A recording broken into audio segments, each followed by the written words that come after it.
Muy buenos días, presidente, con su permiso, secretarias, secretarios, comandantes. Hoy vamos a comentar, como lo hemos venido haciendo, sobre algunas de las sustancias adictivas, algunas de las drogas de uso común, no solamente en México, sino en varias partes del mundo, pero sobre todo con la intención, como ya lo señalaba el presidente ahora y en ocasiones anteriores, de exponerle a la sociedad, exponerle al pueblo cuáles son la cara cruda, la cara real, la cara profunda de las drogas. Y en esta cara profunda lo que queremos enfatizar es que no hay final feliz, como lo hemos dicho en otras etapas de nuestras campañas de divulgación. Irremediablemente las drogas tienen un lado muy profundo y muy grande de sufrimiento. Y ese sufrimiento está en el origen de las adicciones, pero también está en las consecuencias de las adicciones.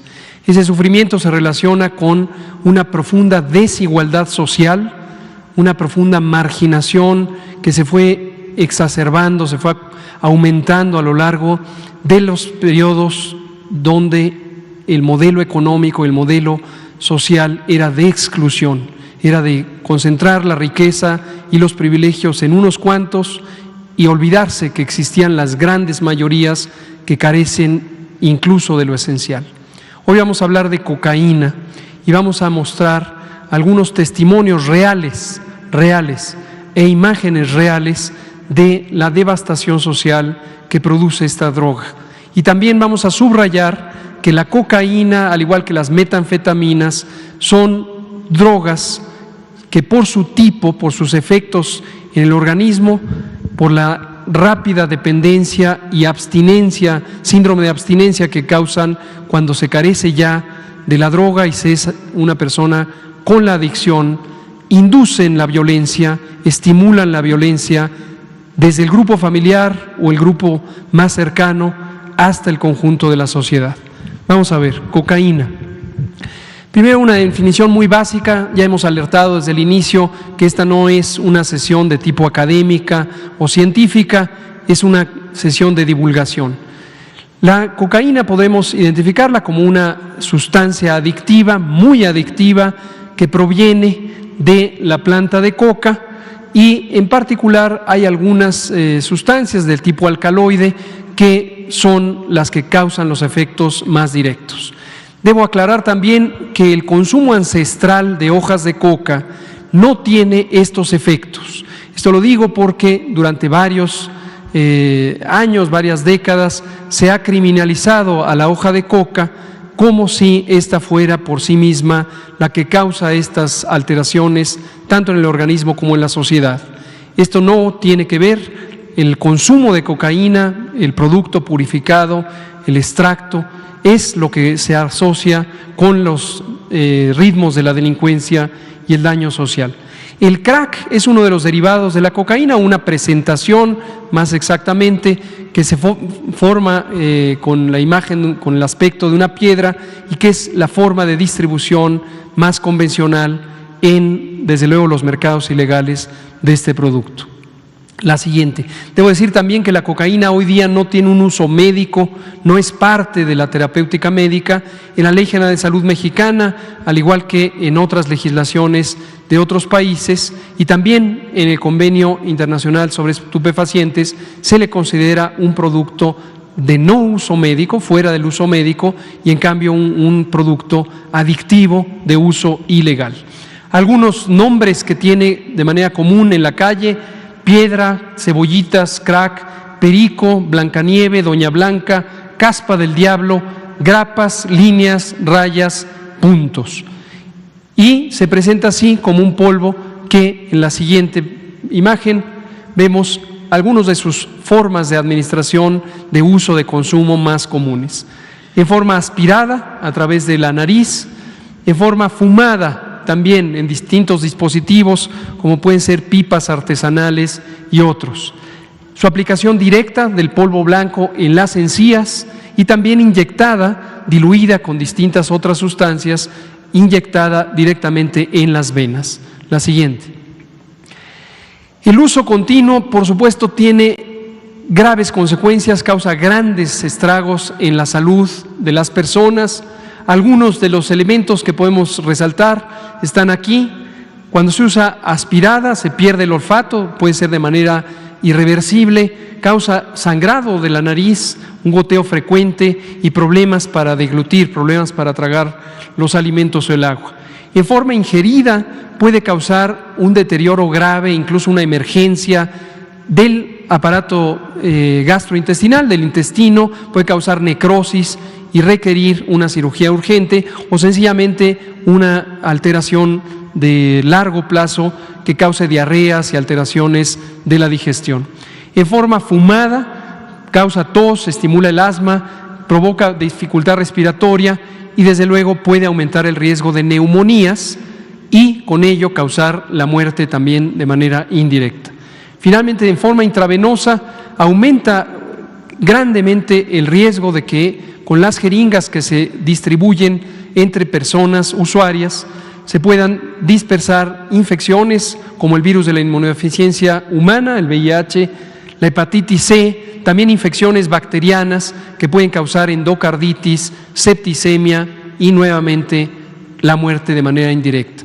Un elemento que no está señalado aquí es que también, como la cocaína, produce una disminución del flujo sanguíneo, aumenta importantemente el riesgo de infartos cerebrales, infartos cardíacos, embolismo, tanto en la circulación cerebral como en las otras partes del organismo.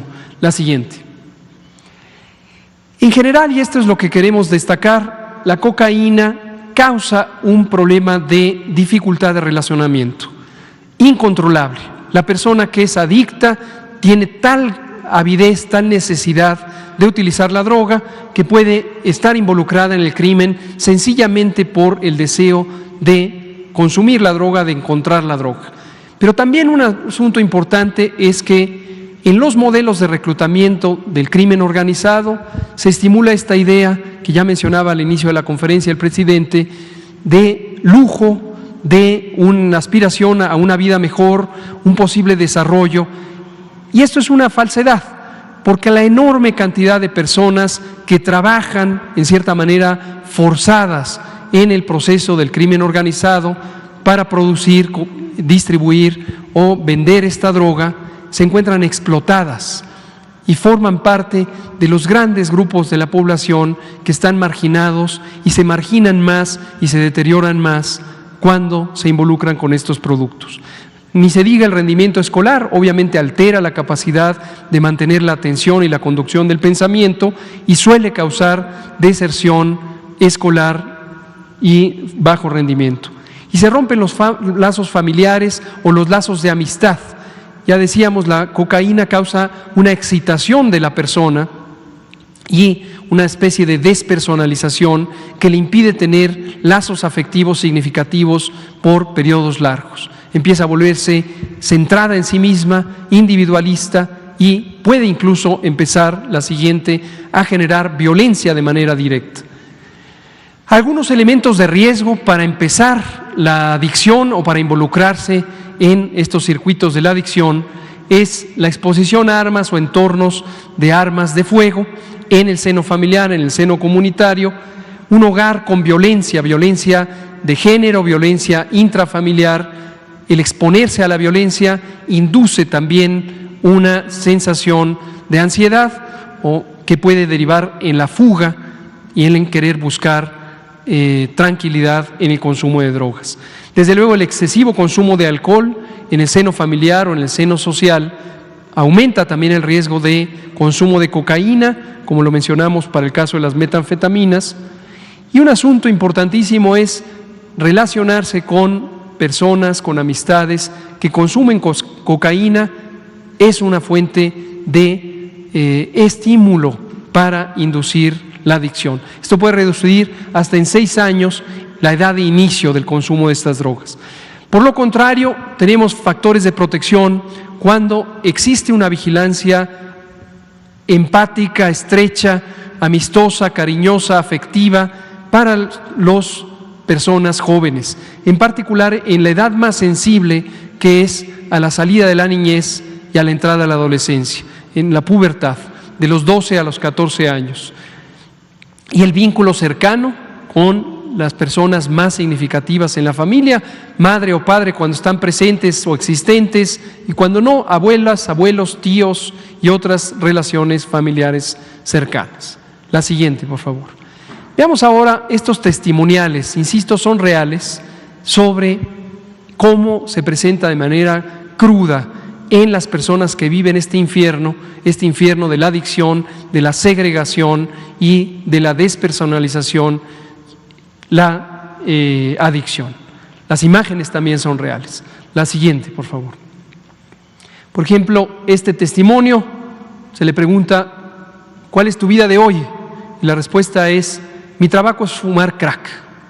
¿Trabajo? Nah, no trabajar, solo obtener dinero para mi crack. Este es el grado de compenetración, de dependencia que puede haber. La siguiente.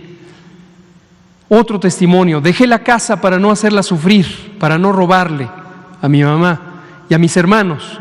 Ya sentía el antojo y necesidad de usar y no tenía dinero. Entonces me fui. Muchas personas abandonan el hogar, abandonan los puentes de relación con la familia o con las amistades porque están urgidos de consumir y entonces prefieren escaparse. Obviamente escaparse a un mundo irreal que finalmente los lleva a una gran degradación personal y colectiva. La siguiente. Es así, se les olvida comer, bañarse, se les olvida todo. Terminan fumando, fumando, fumando. Ese es el grado de avidez y terminan totalmente aislados. La siguiente, por favor. Finalmente que me parece crudísimo. Me robaron a mi hijo, quemaron a mi hermano vivo, violaron a mi hermana y perdí mi padre de una sobredosis en mis brazos. Mi uso fue en esa revuelta. La siguiente, por favor. Termino diciendo, las desigualdades sociales que son origen del fenómeno social de las adicciones también se exacerban, se perpetúan, se profundizan por la propia adicción. Hay un fenómeno de segregación social de la persona adicta que, si ya tenía graves y grandes carencias sociales y económicas, termina aún más marginado.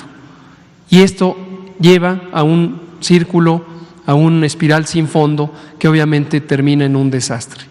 La última es una síntesis de los elementos que hemos estado mencionando y que impulsamos en la Estrategia Nacional de Prevención de Adicciones Juntos por la Paz, que es la búsqueda de espacios donde se pueda apoyar a las personas y a las colectividades, a las comunidades, para realizar actividad física y deporte, para encontrar conexiones sociales significativas, un sentido de vida, un sentido emocional y afectivo profundo en el encuentro con sus pares. Actividades culturales, actividades de expresión artística, para encontrar una identidad propia en un contexto de amor, de comprensión, de inclusión.